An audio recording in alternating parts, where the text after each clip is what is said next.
یاد رکھیے یہ وہ صحابی رسول ہیں کہ جن کی نبی پاک صلی اللہ علیہ وسلم سے گہری رشتہ داری بھی ہے. پتہ ہے آپ کو حضرت امیر معاویہ حضور کے رشتہ دار بھی ہیں؟ نہیں پتا؟ حضور اکرم صلی اللہ علیہ وسلم کے رشتہ دار ہیں. کیا لگتے ہیں؟ ایک تو قبیلے کے اعتبار سے رشتہ دار ہیں، القرشی الاموی، آپ قریشی ہیں. حضور اکرم صلی اللہ علیہ وسلم بھی قریشی تھے. سیدنا امیر معاویہ بھی کہاں ہیں جی؟ قریشی ہیں. یاد رکھیں آپ حضرات، القرشی یہ قریشی ہیں. ایک تو قبیلے کے اعتبار سے رشتہ داری ہے.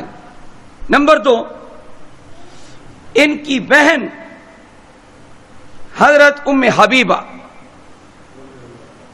جن کا اصل نام رملہ ہے رضی اللہ تعالی عنہا، قرآن کہتا ہے کہ نبی کی گھر والیاں مومنین کی مائیں ہیں.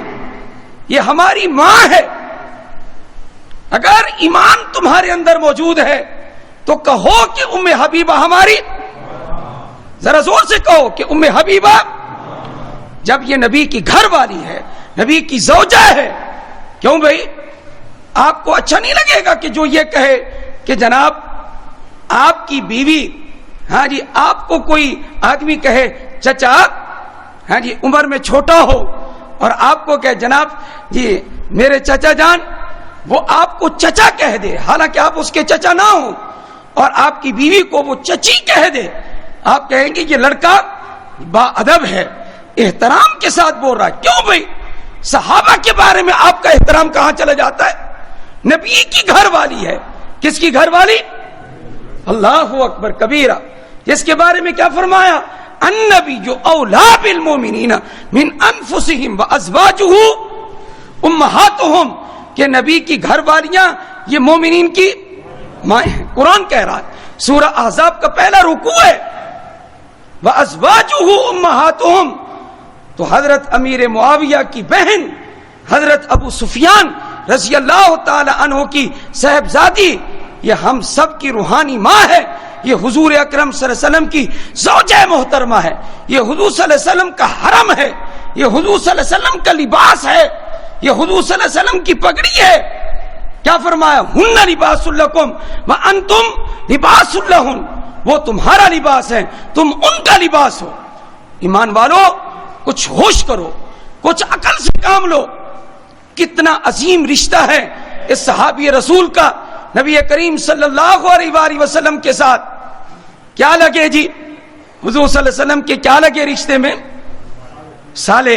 اور جب سالے ہوئے تو سالہ بچوں کا کیا لگتا ہے؟ والد کے جو بچے، حضور صلی اللہ علیہ وسلم ہمارے روحانی والد ہیں، ہمارے روحانی والد ہیں.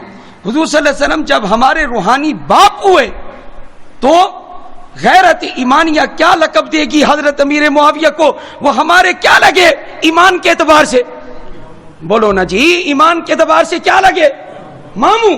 اس لیے خال المسلمین، مسلمانوں کے وہ ماموں ہیں. آپ ان کے کونڈے کھاتے؟ خال المسلمین، مسلمانوں کے ماموں ہیں. اتنا عظیم رشتہ. اور حضور اکرم صلی اللہ علیہ وسلم پر وحی نازل ہوتی تھی تو آپ ان کو بلاتے تھے، اور آپ کی وحی حضرت امیر معاویہ اپنے ہاتھ سے لکھا کرتے تھے. سبحان اللہ. دعا فرمائی، اللہم اجعلہ ہادیا مہدیا واہد بہ. اے اللہ میری دعا ہے، امیر معاویہ کو کسی اور نے دعا نہیں دی، میں نے نہیں دی، آپ نے نہیں دی. امیر معاویہ کو اللہ کے پیغمبر نے دعا دی، نبی کریم صلی اللہ علیہ وسلم نے دعا دی ہے. آپ کتاب حدیث کی اٹھا کر دیکھیں کیا فرمایا. اللہم اجعلہ، اے اللہ تو اس کو بنا دے، اے اللہ تو اس کو بنا دے. کیا بنا دے؟ ہادین، ہدایت دینے والا، مہدیجن، ہدایت یافتہ، واہد بہ، اس کے ذریعے لوگوں کو ہدایت عطا فرما دے. جو فضائل عمومی ہیں صحابہ کے، ان میں بھی یہ داخل ہیں، اور خصوصی فضائل بھی ان کے داخل ہیں، اور حدیث میں موجود ہیں، مندرج ہیں. کیا فرمایا ایک حدیث پاک میں؟ دوسری حدیث ہے، احلم امتی معاویہ میری امت کا سب سے بڑا بردبار، حوصلے والا، حلم والا وہ کون ہے؟ فرمایا جس میں حوصلہ بڑا ہے، وسیع الصدر، وسیع القلب، وسیع الظرف ہے، جس میں برداشت کا مادہ بہت زیادہ ہے، میری امت کا سب سے بڑا حلیم وہ امیر معاویہ ہے رضی اللہ تعالی۔ جب مکہ فتح ہوا، حضرت ابو سفیان رضی اللہ تعالیٰ عنہ فتح مکہ کے موقع پر مسلمان ہوئے، تو آپ علیہ السلام نے کیا اعلان فرمایا؟ سنیں ذرا۔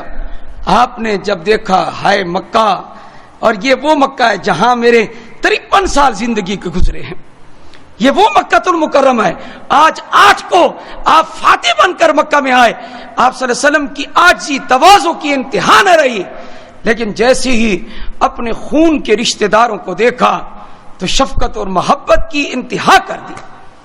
کیا فرمایا؟ بولو میں تمہارے ساتھ کیا کروں گا؟ کافر تھے سامنے لیکن رشتہ دار تھے، انہوں نے کہا کہ تو بھی کریم، تیرا باپ بھی کریم، تو ہمارے ساتھ کرم کا معاملہ کرے گا۔ آپ صلی اللہ علیہ وسلم نے فرمایا یوسف علیہ السلام نے اپنے بھائیوں کو کہہ دیا تھا لا تثریب علیکم اليوم یغفر اللہ لکم وہو ارحم الراحمین، جو کچھ تم نے میرے ساتھ کیا نہ الزام دوں گا اور میں دعا کرتا ہوں اللہ تمہاری بخشش کرے۔ فرمایا میں بھی تمہیں یہی کہتا ہوں آج کوئی الزام نہیں، اور من دخل دار ابی سفیان فہو آمن ومن القى السلاح فہو آمن۔ آج میرا اعلان ہے مکہ والوں کے لیے، جو ابو سفیان کے گھر میں داخل ہو جائے گا اس کو بھی امن ہے، جو ہتھیار ڈال دے گا اس کو بھی امن ہے۔ یہ اعلان فرمایا، لوگ دھڑا دھڑ داخل ہو گئے کس کے گھر میں؟ کہ ادھر داخل ہو جاؤ امن مل رہا ہے،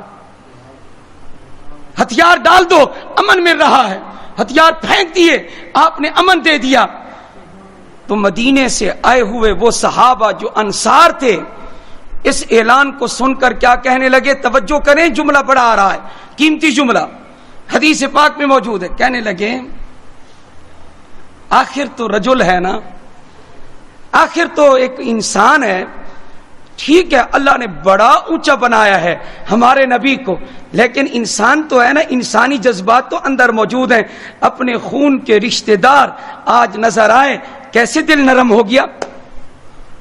حضور صلی اللہ علیہ وسلم کے بارے میں کہنے لگے، آپ نے وہ جملہ سن لیا، آپ نے فرمایا اکٹھے ہو جاؤ نا ذرا، تم نے یہ کہا ہے؟ فرمایا جی ہاں کہا ہے۔ فرمایا میں نے بھی سن لیا، اللہ نے بھی سن لیا، تمہارا یہ جملہ اللہ نے بھی سن لیا ہے کہ رشتہ دار نظر آئے کتنے نرم ہو گئے۔ فرمایا ہاں یہ رشتہ داری چیز ہی ایسی ہے، اور فرمایا اللہ نے تمہیں سچا قرار بھی دیا ہے اور اللہ نے تمہیں معذور قرار بھی دیا ہے۔ واقعتاً یہ میرے رشتہ دار ہیں، اور رشتہ داری کا وہ خون وہ کھولتا ہے، اور وہی جذبہ میرے اندر بھی انسان ہونے کے ناطے یہ وہ پیدا ہوا، تو میں نے اعلان کر دیا۔ آپ علیہ السلام نے فرمایا اللہ نے تمہیں سچا بھی قرار دیا، اللہ نے تمہیں معذور بھی قرار دیا، کہ اس کہنے میں یہ حق بجانے میں کہ رشتہ داری کی طرف کھینچتی ہے، کوئی بات نہیں، آج عام اعلان کر دیا، رحمت والا اعلان کر دیا، تو اس پر آپ کو کوئی الزام نہیں دیا جائے گا۔ اللہ نے کہا ٹھیک کیا، جو کیا آپ نے صحیح کیا، کہ آپ نے جس کو معافی دے دی ٹھیک کیا۔ ابو سفیان کے گھر میں جو داخل ہو گیا اس کو بھی امن ہے، جس نے ہتھیار ڈال دیے فرمایا اس کو بھی امن ہے، لیکن یہ یاد رکھو اندر کی بات کچھ اور ہے۔ حضور نے کیا فرمایا؟ انصار کو اندر کی بات کچھ اور ہے، وہ کیا ہے؟ تم نے یہ جملہ پتہ ہے کیوں کہا؟ اس لیے کہا نا کہ میں نے جو اپنے رشتہ داروں کو عام معافی دے دی ہے، جو ابو سفیان کے گھر میں داخل معاف اس کو معافی ہے، جو ہتھیار ڈال دے اس کو معافی ہے، تو آپ دیکھ رہے ہو کہ میں بہت سارے رشتہ داروں کو معاف کر رہا ہوں۔ یہی ہے نا اندر کی بات، یہ ہے کہ تم یہ سوچ رہے ہو کہ شاید اب میں مدینہ چھوڑ دوں گا اور اب میں مکہ میں قیام پذیر ہو جاؤں گا کیونکہ مکہ فتح ہو گیا ہے، لیکن میں دوسرا اعلان تمہارے لیے کرتا ہوں، کیا وفیکم المحیا وفیکم الممات، محمد کا جینا مرنا تمہارے اندر ہوگا۔ چنانچہ آپ کی وفات کہاں ہوئی ہے جی؟ مدینہ میں۔ میں بے وفا نہیں ہوں، میں تمہارے ساتھ وفا کروں گا۔ چنانچہ مدینہ میں آپ دفن ہو گئے۔ آج دیکھو کہ مدینہ کو بھی رنگ لگا ہوا ہے، مکہ تو ویسے ہی رنگا ہوا تھا، والتین والزیتون وطور سینین وہذا البلد الامین۔ یہ ہیں صحابی رسول.